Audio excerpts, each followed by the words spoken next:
Hello friends, welcome back to my channel. இன்னைக்கு நம்ம பார்க்க போறது வாழைப்பூ உருண்டை குழம்பு. வாங்க எப்படி செய்யறதுன்னு பார்க்கலாம். 1 கப் கடலை பருப்பு சேர்த்திருக்கேன். இது ஒரு 1 மணி நேரம் நல்லா ஊற வச்சிடுங்க. நல்லா ஊறட்டும். இப்படி ஒரு ஜல்லடையில போட்டு நல்லா வடிச்சிருங்க. சுத்தமா தண்ணி இல்லாத மாதிரி வடிச்சு எடுத்துக்கோங்க. ஒரு 1/2 கப் பொட்டுக்கடலை சேர்த்தி அதை பொடி பண்ணி எடுத்து வச்சுக்கோங்க. 6 ல இருந்து 7 வரமிளகாய், 1 ஸ்பூன் சோம்பு, 1/2 ஸ்பூன் மஞ்சள் தூள்,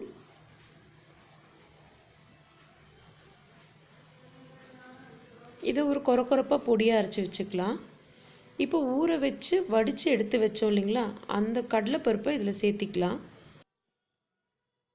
இப்போ வாழைப்பூவையும் வெங்காயத்தையும் இதில் சேர்த்தி இந்த மாதிரி கொரகொரப்பாக அரைச்சி எடுத்து வச்சுக்கோங்க. பாதி இப்படி அரைச்சிக்கலாம்.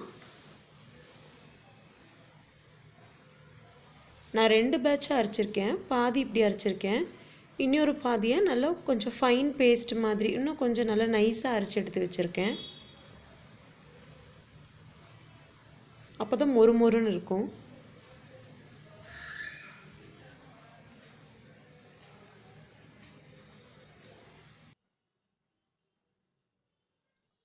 பார்த்திங்களா, நான் இது கொஞ்சம் நல்லா ஃபைனாக அரைச்சி வச்சுருக்கேன். இது நல்லா நைஸாக அரைச்சி வச்சுருக்கேன்.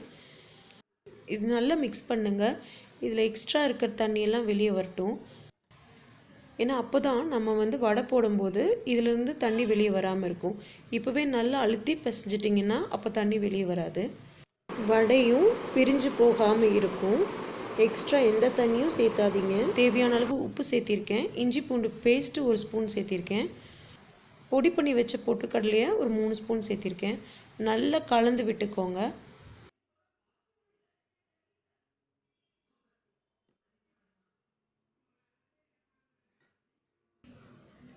இப்படி பால் மாதிரி நமக்கு பிடிக்க வரணும். அப்போ தான் இது கரெக்டான பக்குவத்தில் இருக்குன்னு அர்த்தம். பால் மாதிரி பிடிக்க வரலன்னா இன்னும் 1 ஸ்பூன் பொட்டுக்கடலை மாவு சேர்த்திக்கலாம். எல்லாத்தையும் பால் மாதிரி உருட்டி வச்சுக்கலாம்.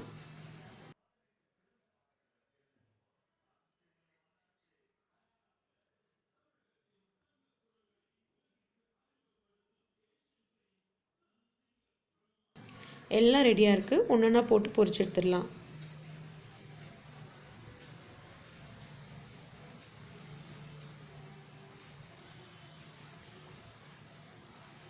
போட்டதும் ஒரு 5 நிமிஷம் அதை டிஸ்டர்ப் பண்ணாமல் விட்டுடுங்க.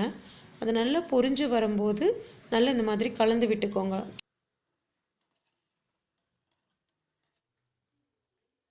நல்ல மொறு மொறுன்னு ரெடி ஆயிடுச்சு. அவ்வளோதான், கோலா பால்ஸ் ரெடி. இப்போ நம்ம கிரேவி பண்ணலாம். 2 பெரிய வெங்காயம், 3 தக்காளி எடுத்திருக்கேன். இது 6 பேர் சாப்பிட்ற அளவு. நீங்கள் உங்களுக்கு தகுந்த மாதிரி அளவு கம்மி பண்ணிக்கலாம், ஜாஸ்தி பண்ணிக்கலாம். நல்லா ஃபைன் பேஸ்ட்டாக அரைச்சி எடுத்து வச்சுக்கோங்க. 1 டேபிள் ஸ்பூன் எண்ணெய் விட்டு 1/4 ஸ்பூன் கடுகு, 1/4 ஸ்பூன் சீரகம், 1/4 ஸ்பூன் சோம்பு போட்டு தாளித்து எடுத்துக்கலாம். அரைச்சி வச்ச வெங்காயம் தக்காளி விழுது இருக்கு இல்லைங்களா, அதையும் இதில் நல்லா சேர்த்தி நல்லா ஒன்றா கலந்து விட்டுக்கோங்க.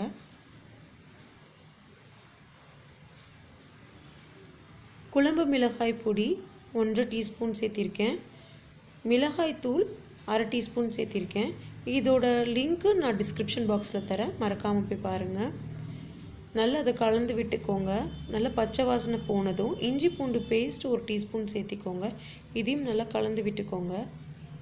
நல்லா எண்ணெய் பிரிஞ்சு வரட்டும், அது வரைக்கும் இருக்கட்டும்.